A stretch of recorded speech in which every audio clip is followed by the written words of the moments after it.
Praise the lord. కీర్తనల గ్రంథం 119 అధ్యాయం 11 వచనంలో దావీదు మహారాజు ఈ విధంగా అంటున్నారు. నీ ఎదుట నేను పాపము చేయకుండానట్లు నా హృదయంలో నీ వాక్యం ఉంచుకొని ఉన్నాను అని. దేవుని వాక్యాన్ని కంఠస్థం చేయడానికి మీ కొరకు కొన్ని సూచనలు ఇవ్వాలని నేను ఆశపడతా ఉన్నాను. మొదటిగా దేవుని వాక్యాన్ని ఎక్కువసార్లు చదవాలి.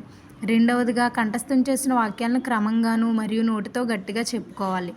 కంఠస్థం చేసిన వాక్యాలను మనసులో చెప్పుకొనుట కంటే నోటితో చెప్పుకొనుటకు సమయం ఎక్కువగా పట్టవచ్చు.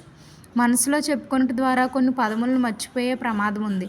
గనుక కంఠస్థం చేసిన వాక్యాలను జ్ఞాపకం ఉంచుకోవడానికి నోటితో గట్టిగా చెప్పుకోవాలి. మూడవదిగా అనుదినము చెప్పుకోవాలి.